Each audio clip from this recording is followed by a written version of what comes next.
Department of Education. That's first. The second one, ginawa niya si VP Sara as Vice Co-Chairperson of the NTFL. I know na marami sa atin dito ang nakakaalam that the purpose of NTFL is labanan ang ating mga local communist groups. Tama, di ba?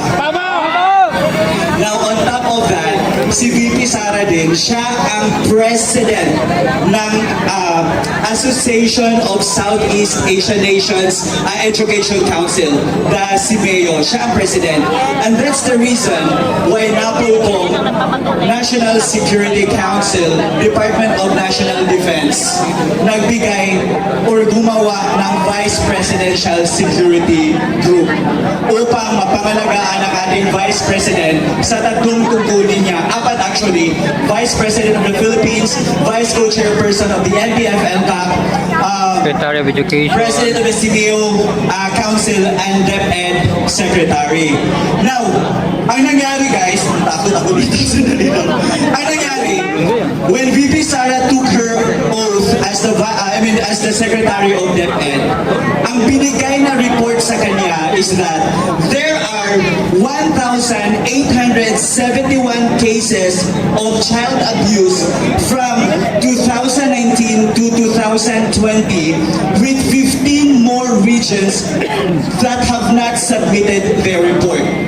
Imagine that, 1,871 child abuse cases. Okay? Now, after that, isa din sa report na nakuha ni VP Sara, according to the East Mindanao Command, NICA, PIDEA, and DepEd, that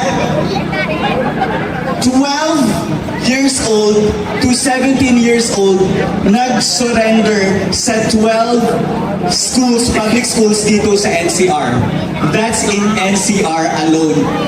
And that's 12.3% of the total population ng mga students sa Pilipinas. That's a big number. Okay?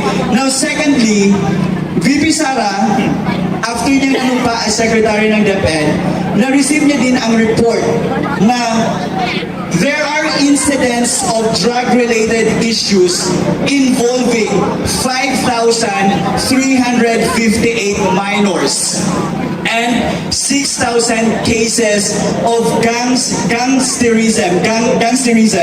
gang-related incidents within DepEd. Those are numbers that we should not overlook. Diba? 1,871 cases of child abuse nangyayari sa DepEd mismo. Perpetrators, teachers. Perpetrators, workers of different public and private schools. And that's exactly one of the reasons why the confidential funds of DepEd was asked by VP Sara August of 2022. Ang nangyari, ni-release nila ang confidential fund December 15 or 13 if I am not mistaken in 2022. Alam natin na pag hindi naubos ng isang agency yung pera, ibabalik yan sa National Treasury. But the projects and programs of DepEd have been implemented as early as August of 2022. And that means, tinira nila si VP Sara intentionally of the confidential fund kasi wala silang magamit against her. That's the fact. Okay? Now, they also targeted the confidential funds of the Office of the Vice President. Alam niyo ba na aside from the socio-economic programs of the OVP, VP Sara is trying to leverage the Peace 911 as one of the landmark programs of the OVP. If you are from Davao, if you are from Mindanao, yung Peace 911 po, yan po ang reason bakit naging insurgency free ang Davao City. Wala kaming NPA sa Davao City because of that project, Peace 911. Now, in order to implement the projects and programs of the OVP as well as the other socio-economic programs, kailangan yan ng surveillance. Kailangan yan na may mga tao na nakakapagsasabi kung sino yung mga tao na nanggugulo sa lugar kung saan tinatayo ang mga satellite offices. And that's also one of the reasons why the confidential funds of the Office of the Vice President was asked as part of the mandate of Bongbong Marcos for VP Sara to do her task in the National Task Force to End Local Communists or the NTF-ELCAC. Anong ginawa?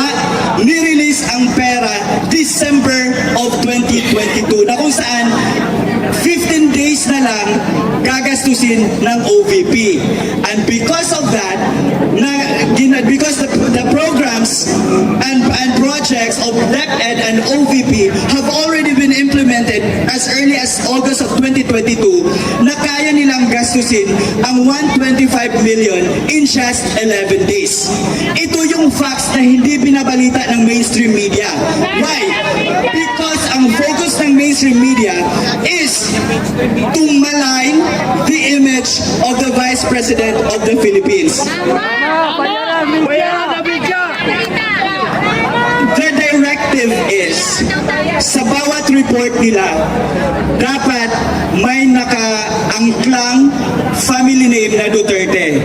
Why? Because it would encompass everyone. It would malign the reputation of President Duterte, Digong. It would tarnish the reputation of VP Sara as the Vice President, and it would also include Pulong, Paulo Duterte, and Baste Duterte. So, the moment na ginagamit nila ang family name na Duterte sa media, the more it would be written as part of the history. So that's part of their demolition job. That's why, as a writer, pinapaintindi ko sa inyo na you should not believe on everything you read and see on in mainstream media. Why? Because there are directives in place that they did just to demolish the Dutertes. Diba? Duterte! Duterte! Duterte! Duterte! Duterte! Duterte! Alright, so last point. Yung confidential funds, bago yung issues lahat, bago nag-meeting si Tamba Luslus at ang Makabayan Bloc, ang sabi ng COA, the Office of the Vice President and DepEd, they have been complying to the requirements indicated on COA, on the Joint Circular 2015. Ang sabi, sinasubmit ng OVP yung mga lacking documents. If they are able to send out AOM or Audit Observation Memorandum to the DepEd and OVP, that's because they want the OVP to comply to the lacking requirements. So ang ginawa ni VP Sara, kino-comply niya. Halimbawa, nagsasabi yung COA, hey, wala kayong documentation sa event na ito or yung mga gastos dito, may nakulang na documentation. It did not satisfy the requirements that we impose on that certain project or program. Ang ginagawa ng OVP, they comply. Sinasubmit nila. Pero ano ang directive? Dapat gumawa ng AOM or Audit Observation Memorandum ang COA para siraan nila mismo si VP Sara na ang pera sa confidential fund ay na-corrupt. Eh hindi pa nga tapos ang audit. VP Sara still has until February of 2025 to comply with the requirements set by COA para mawala yung audit yung mga documents na hinahanap nila sa AOMs nila ay mawala. And that means to say, the moment the OVP and DepEd comply to those requirements na hinahanap ng COA, makli-clear si VP Sara sa confidential funds allegations against her. So kaya ngayon, minadali, di ba? That's the term. Parang na finest track nila yung confidential fund para more issues ang lalabas. So ngayon, ginawa na nilang issue ang Mary Grace Piatos, yung Nova, and everything. Well, in fact, that should be answered by the security sector. So ginagamit lang nila yan because wala na silang other arguments to bring VP Sara down. Okay? Now, people of the Philippines, to my beloved kababayan abroad and here in the Philippines, I implore all of you to stop believing the lies perpetrated by the Philippine National Police, the AFP, and the mainstream media. There are facts, information that don't make it on the news. There are conversations, there are negotiations that don't make it online. And that means to say that we should be more vigilant in weighing things out so that we would be able to fight for the causes that we've all been advocating for. And that's the point of all these activities that we are doing. Dapat, what's be vigilant ba in Tagalog? Dapat maging mapagmatsyag tayo. Huwag maniwala. Pag naglalabas ng mga information yung mainstream media, huwag din siyang maniwala. Because I myself is from the media. I know exactly that we have to frame news. We have to angle news for readership. We have to frame and angle news for us to be able to gain more readers and gain more clout. But right now, there is already a big gap between the mainstream media and the social media. Ngayon, mas natatalo natin ang mainstream media. Kaya kayong lahat ng mga vloggers, writers na nandito, huwag kayong matakot. Civilian supremacy. We are more powerful than our uniform personnel. Ito lang ang masasabi ko sa inyo. Let's continue support VP Sara and let's continue to prove to the Bangag administration that at the end of the day, it's the majority of the people na dapat masunod. Okay?